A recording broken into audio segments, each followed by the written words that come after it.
So let's begin. My name is Adam Clark, and I am a counselor in the middle school working with up through grade 9, but I have worked with students all the way up through grade 12. Hello, I'm Eliza Kumamoto. I'm the ELC elementary school counselor. And we wanted to spend some time with you today to go through some recommendations or thoughts about leaving YIS well. I'll try to bring in the adolescent, sort of preteen lens to it, and Eliza can bring an elementary, younger student perspective as we go forward. And both of us will keep in mind the families as we go ahead. So our counseling department is bigger than just us, though. There's two other members, Dee Slattery and Hillary Hewins, who work with our grades 10, 11, and 12s, and they're not available to join us today, but they are available to respond to questions if you have those about those particular age groups. So please include them in your resource list. So there's four main topics that we wanted to go through today, and you can see them on the screen as well as I can, but thinking about the metaphor for your move or some questions. What is the kind of meaning or the significance of the move you're going through? The second one is a model called the RAFT model, which gives us some guidance on how to approach a move well. The third one is maybe specific for especially students that move a lot, but it's like, how do they have a sense of identity and home? And so there's some resources which we'll point you to in section 3 that you can visit on your own. And then the last one is to how to say a good goodbye. And actually all of these really help with that, I think. Is there anything to add to that, Eliza, or should we move on? No, that's perfect. Yeah. Let's move on. All right. So the first topic is this one, which is the metaphors and questions for what your transition feels like at this stage. And we recognize that this is a bit of a unique situation, especially with COVID-19 influencing plans in a way that many people couldn't have anticipated even 4 months ago. So there are some different thoughts about this, but if you had to think about what's your metaphor for your move, or how would you describe your move? What does it feel like to be in the move that you're in? In the past, we've heard some interesting comments, haven't we, Lisa, about the way that people consider like some people talk about a grand adventure.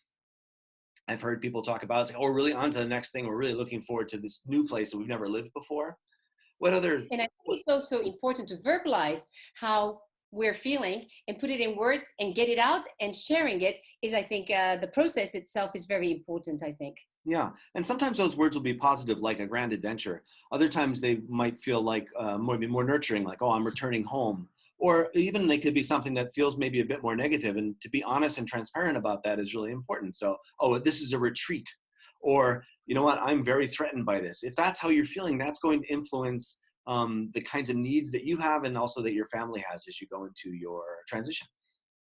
I agree with you, though. Really, to express it is so helpful. And actually to express it with each other.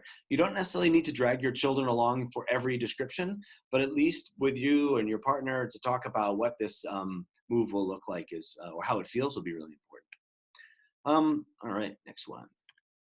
So we have some questions that we thought might be useful for you to consider.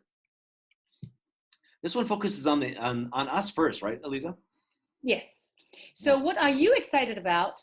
And what makes you nervous? And I think it's also good for students and children to hear your views about moving, what you're excited about, and what makes you nervous, and also for them to hear that you are maybe nervous about the move as well, and to share that feeling as a family to move forward.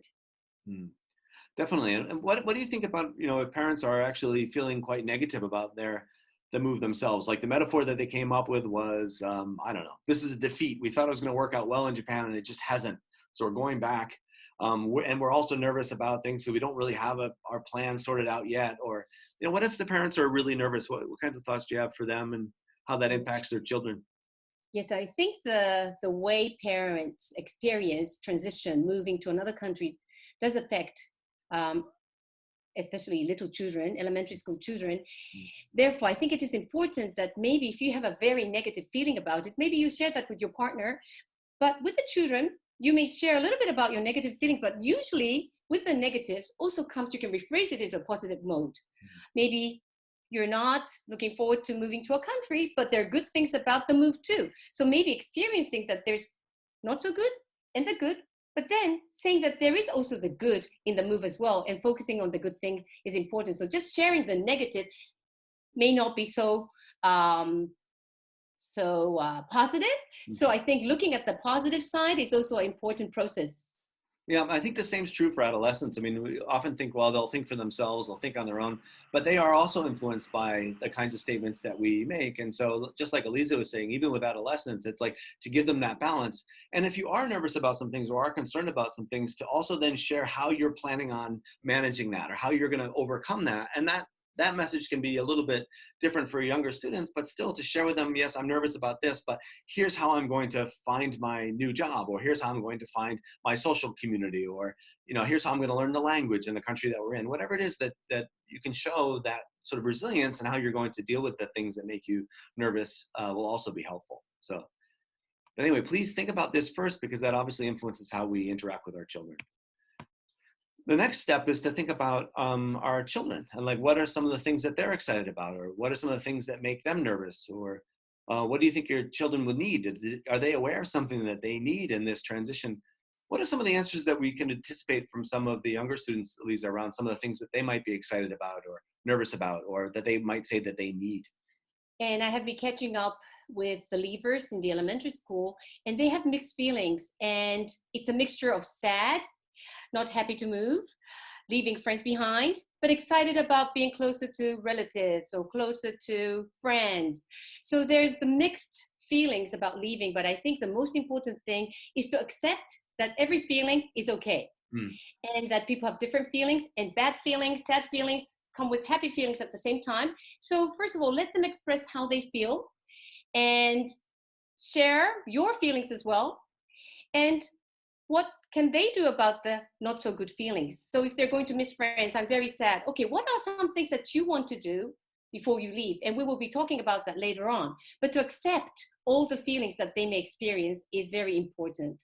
What do you think, Adam? No, absolutely. I think one of the tendencies for families that move a lot is sometimes to prioritize the reason why the family's moving, and to sort of, in a way, sort of gloss over some of the concerns that students have. And it's like, rather than saying, oh, but this is such a wonderful opportunity for our family, you just need to accept the fact that you're going to have to leave the house that you've loved so much, or all of the friends that you've made in this place. It's to acknowledge, just like Eliza was saying, acknowledge that that's really meaningful for the child.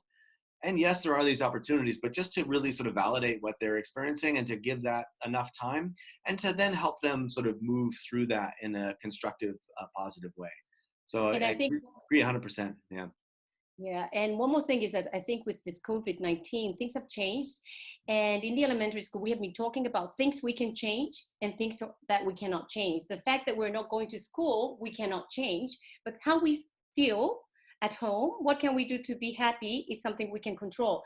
And this transition thing is in a way similar. Sometimes the parent's job takes children to another country, and there's move, and that's something that they cannot control. But there are certain things that they can control. What are they going to take to the new country? What can they do? What can they look forward to? So talking about what they can control and what they cannot control is also, I think, a helpful approach to talking about transition. Yeah. And if you find that they come back with, they don't know what they're excited about, they don't know what they are nervous about or what they're concerned about, that may mean that they don't have enough information. And so kind of gathering some more information to identify the things, like Eliza's saying, that they can control or have some influence over, will probably be very helpful for you and for your children. So the next section is around building the RAFT. And the RAFT model is just one way of looking at a transition, but what's useful about it is it gives us 4 basic lenses to think about as we think about the move ahead.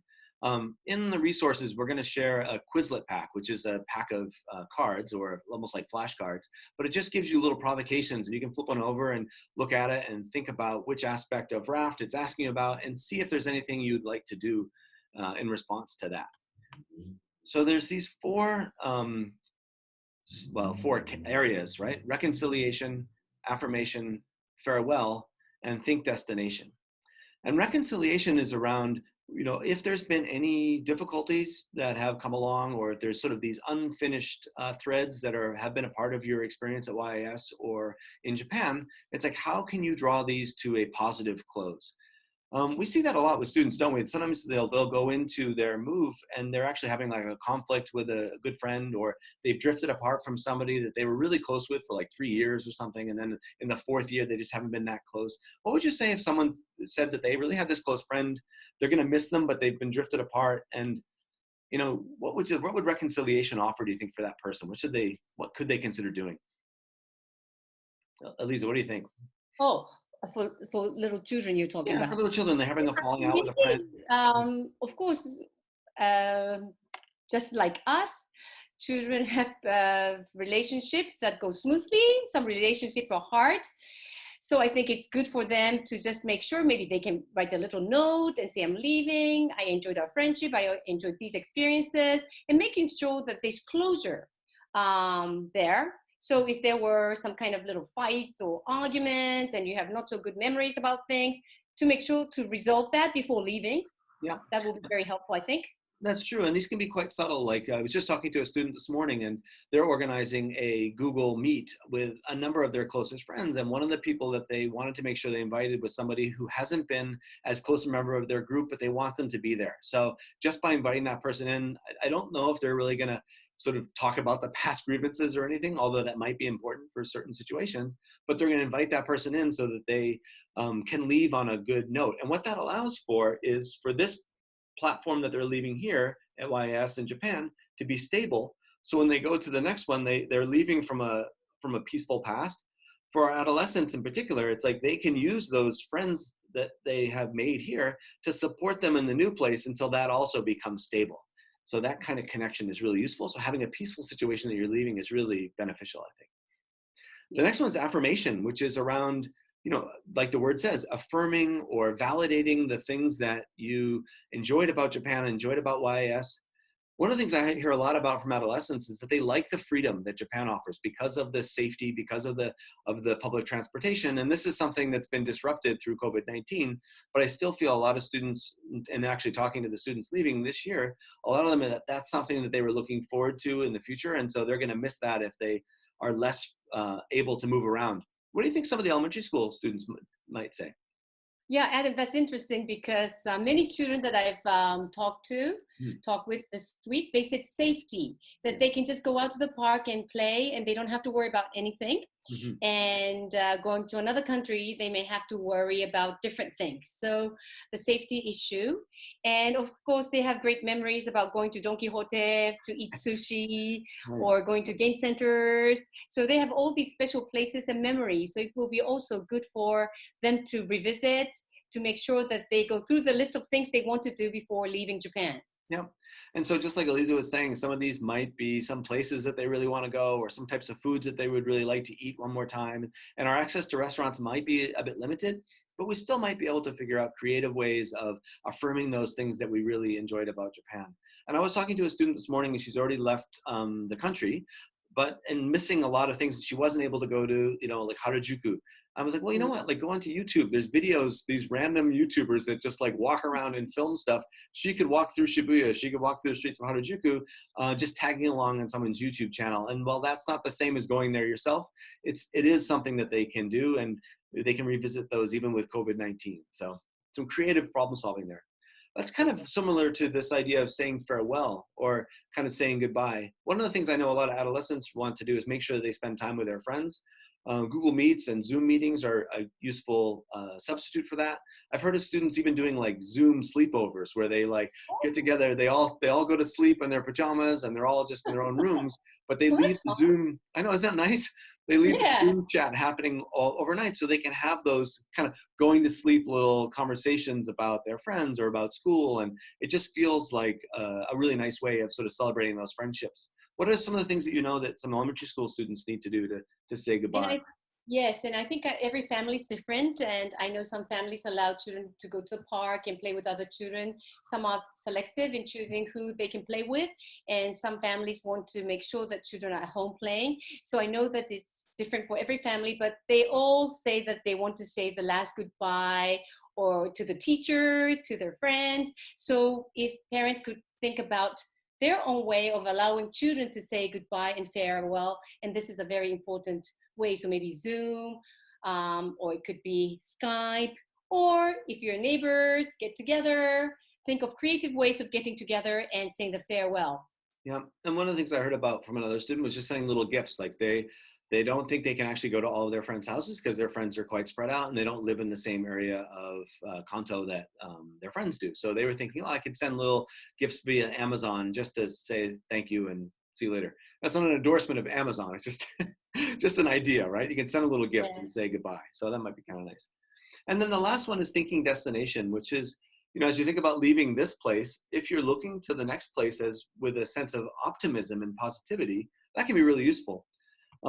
This is an area where I find, like, when students don't have enough information, actually giving them the information they need so that they can think positively about their destination is really useful.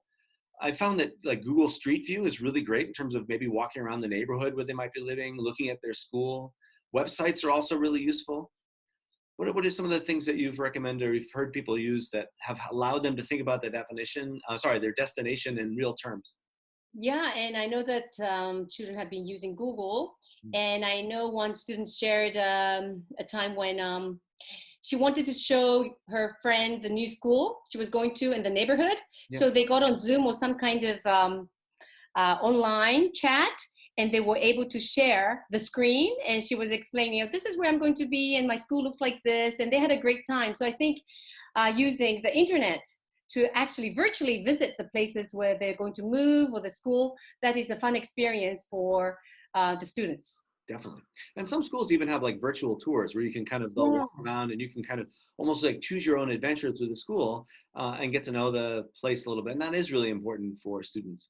Or if you have the house already purchased, it's like making sure that they've seen or rented or whatever, but if they can see the layout of the house or some photos of what it looked like maybe before furniture gets moved in or whatever, it still gives them that three-dimensional appreciation of what they're going into. And that is helpful. So thinking positively about the destination is also a useful thing. So that's the RAFT model.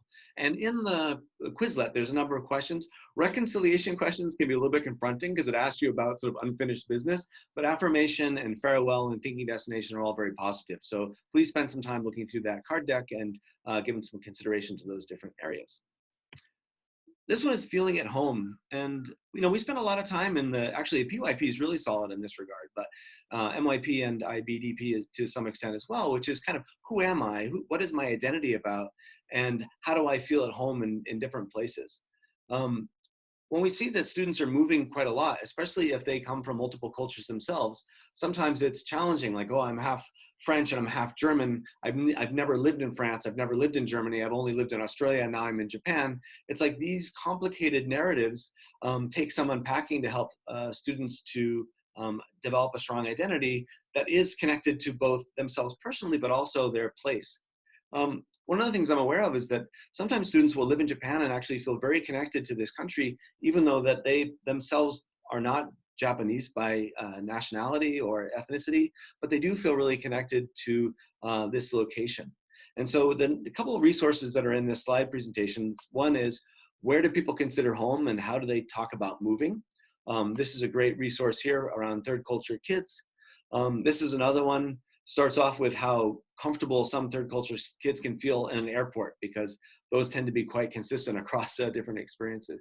Eliza, you grew up internationally, so do you have any thoughts about this and how it's helpful for students as they? Yes, and oh well, it was many years ago, but I was brought up in Spain, so I remember coming back to Japan. Although my parents are Japanese and it was coming back to my home country, it didn't feel like home, and it took me a long time to make Japan feel at home.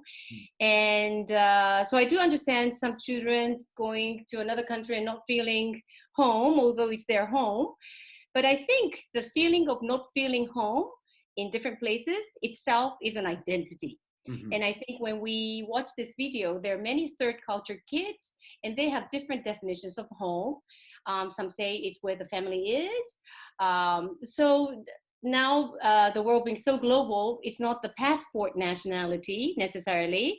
It's different. So I think just wherever the home is, I hope that every child feels at home and feels good and safe. And that's the most important thing. I think so. And I really like the way that you talk about, like, how those experiences really become who they are, and also the relationships they have to those places is really important. One of the things that I've heard from a number of adolescents as they've gone on is that it's almost disappointing. Like, nobody cares that they lived in Japan, or they care a little bit, but not enough, or that the number of countries they lived in, they don't really appreciate what that means. But that is a real special awareness for the children. And so to keep validating those, but then also help them anticipate that depending on where they go, the people there might not be as interested. If they're going to another international school, probably it's significant. But if they're going into a local school or returning to a country that they used to live in, sometimes people aren't as interested as they had kind of hoped. And that can be a little disappointing. But as a family, if you can keep on validating those rich experiences and how useful those are for us going forward, that can be really helpful for your kids as well. Thanks for that. So anyway, have a chance. When you have a chance, please look at those videos. They're quite useful, I think. This is some situations that come up during transitions, and you can read over the list as well as Eliza and I can here. But there are always special considerations. Some of those might be around the individual members of your family, and somebody loves horseback riding, and they're trying to figure out how are they going to continue horseback riding when they move to this next country. That's obviously something you can help them figure out, whether it's a possibility or not. Some of them could be quite sudden, like when you were thinking that you were going to stay and you had another year on a contract or something, and then all of a sudden that changes. The project is terminated early and you get moved away quite quickly. We're in one right now with COVID-19, so this would be connected to the global issues or a pandemic. And that situation is, interestingly enough, impacting us globally, but it's different depending on which stage the country is in with COVID-19. And so that information is going to be very important for your family to become familiar with, so that you can identify the things that you're excited about, the things that you're concerned about, and kind of work with that information to meet your own needs. Have you heard of any particular issues around the COVID-19 situation that little children are really concerned about, or are they largely removed from that? Eliza, how's that going? Well, this student that I talked with today said that they were planning to visit her new school during the spring break, but that was canceled. So she was feeling a little bit nervous, not knowing what the school looked like, how it was. So that's sort of affecting the student. Another student said that too bad I can't go out, and was a little bit upset about it, but felt good. Said that mom actually took a tour around the neighborhood using Google and got to see the place where she was moving. So that was good. So I think I think many families are actually doing different things to make sure that the transition is smooth. Yeah, that reminds me. I heard about a student that currently lives in Tokyo. So actually, in order to preserve social distance, struggles a little bit to go outside. But going home to France, they're actually moving into a much more like open environment. So they actually not as in the middle of the city as they live right now, and so they're looking forward to being able to go to back to Spain. They're looking forward to being able to move through the countryside a bit more openly. So that's a really positive thing. So anyway, as these considerations come along, please discuss them as a family and think about what you need so that everybody feels as comfortable as possible given the reality of your move and your transition.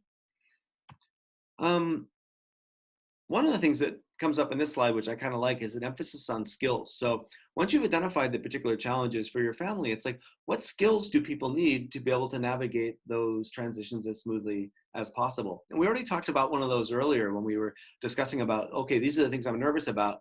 Here's what I'm going to do to overcome that or to manage that thing I'm worried about. Those kinds of skills in terms of recovery and resilience are quite useful. Some other skills would be communication, maybe expressing the needs that you have. So when, setting up a norm in your family so that when we get into the new place, if there's something that you find that you're unsure about, what things can you do to make sure that you get the help that you need from everybody else in your family so that doesn't become a big thing. You want to add anything to that slide? No, I think it's great. And I think also being flexible, because we can't predict what's going to happen exactly, but making sure that we're flexible is important. That's a great point. Yeah. There's a lot of that now. Like even at our school here at YS, we're not exactly sure what it's going to look like next year. Hopefully it looks just like the year before, everything is back to normal. But if it's not, we need to be flexible in terms of what we can find joy in, I think. So yeah, and I think we also talk about we're saying goodbye to the leavers, but the ones who are left behind, the ones who are staying here, we're also going through a similar process of having had to say goodbye to our friends. So it's not just the leavers leaving Japan, but also the friends who remain in Japan are going through similar feelings. And we talk about those feelings as well. So it's a mutual feeling that we have. That's true. It's not just us. It's the people leaving behind too. And also those skills about communicating back and using those people. Sometimes when we talk about leaving, people feel like they've really cut the ties, but they haven't. There's so many nice ways to stay in touch now. So we can help our Yes. students appreciate that too. All right. Some of these themes have already come up in a few places, but here's some of the things that increase the likelihood that children will thrive. One of them we've talked about a lot, which is having the information that they want or they need. And sometimes that's a simple matter of just going to a website to help them with that. And then Eliza mentioned this earlier, which is giving them some sense of control. Here's the kind of influence or the influences that they can have. One of the things that sometimes students want to be able to do is choose their new school or be involved in choosing the new home. And if those things haven't happened for your family yet, maybe there's some latitude for taking in that child's input into those decisions. One of the things that can come up, though, is also when children are given almost too much responsibility, and that can be quite disruptive to a family. So there have been a number of families that have come to Japan, and the children are allowed to choose their school, and one student chooses YS, and the other student chooses, their other child chooses St. Moore, and now they're having this difficulty of managing the two different schedules. And so in the future, students should just choose YS. No, I'm just, but students, if they choose the same location, maybe that's more of a conversation, but allowing the family to still function smoothly is an important priority. So giving them some control, but also where that's appropriate and not sort of overdoing it, I suppose. Do you want to add anything to that slide, Lisa, as you think about younger children? No, you said it all. Yeah. Yeah, thank you. So then here's some thoughts about how to say a good goodbye. And maybe these are a bit more tangible. I think we've been talking a lot about different principles of how to support families and how to make sure our children feel comfortable. But here's some ideas. And one of the things we'd like you to do is just take a minute, almost like the beginning when we asked you what your metaphor was. It's like, if you were walking out of school with your child on the last day, or you imagine your child walking out of school on the last day they go on by themselves, or in our case this year, it might be the day that they come back and return their things, or even if it's just a matter of closing the devices that we've provided for them and mailing them back to the school, however you're going to close, the important thing is, how do you want to feel on that last day? And what do you want to have done so that it feels as good as possible? And there may be some really important people that you want to say goodbye to. And by making these sort of very clear and explicit for yourself, it can make it more possible to feel that sense of success and closure as you go out. Is there anything else that you can think of to add to that one, Eliza? Yeah, we talked with some students making a list of things to make sure that they can put the check mark or something to go through, Yeah. because sometimes we do forget. It was as simple as going for a bicycle ride with dad to Minato Mirai. Or it might be just going down the road to a candy store and saying goodbye to the lady who sells candies there. It may be small things, but these little things mean a lot. So I think making sure that we go through this little thing means a lot. So I think it's important. Yeah, I love that idea, the checklist. And another one is, if you are unable to actually say goodbye to some of these people, it usually is possible to go visit in the future. And in my family, we were here during the earthquake as well, back in, what was that, 2011, I want to say, right? Yeah. 2000 what? Wasn't it 11? 11, right? Yeah, 2011. Yeah. And so a lot of families were suddenly moved in. And over the years, we've been able to go to Europe. We've been able to go to different parts of the world to actually visit our friends. So sometimes, even if you can't build closure into it, you can arrange for future closure. And that can also help people feel like, even if they can't quite tick the box, that there is a chance that they'll be able to do that in the future. So the last ideas for leaving, and I think there's over a dozen different ideas here. Some of these would be very possible to do during COVID-19. So taking photos of your home, school, workplace, favorite spots. You can move around and sort of create albums for memories that you can revisit later. And sometimes it's these little like normal places that we forget to take a photo of, what my room looked like before we packed it up. It's nice to be able to revisit those things. Anyway, there's a number of slides, and I think there's about, maybe 15 or so ideas. So we'll kind of keep those in mind. I'll flip through these because we just have a closing slide at the end. If you have time, you can create a bucket list of things you want to make sure you do. Again, that's back to the idea that Eliza suggested with a checklist.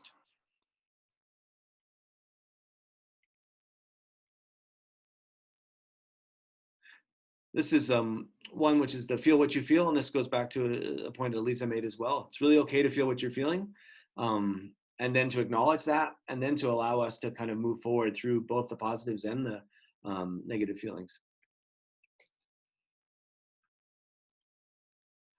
At the end of the slideshow, we'll include this, but there's some resources here. This is a fantastic book, and then there's a number of other links that you can check out. So is there any other comments that you want to make or things that you think we forgot to address in our talk, Eliza? Well, I think we have covered a lot, but please, we are here. Although we are not at school, we're always available to meet with you via Zoom or talk with you in person via phone. So please contact us with any questions. So if you have anything, please share with us. And Hillary and Dee are not here with us now, but they're also available. So please contact us.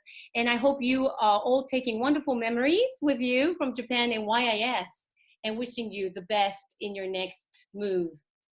So thanks so much for joining us, and we hope this has been helpful. And again, like Eliza said, please reach out. Eliza's mostly with the ELC through grade 5, and I'm grades 6 through 9, and then Hillary and Dee work with grades 10, 11, and 12. So we look forward to hearing from you. But if not, best of luck, and once a dragon, always a dragon. Yes, thank you. Thanks.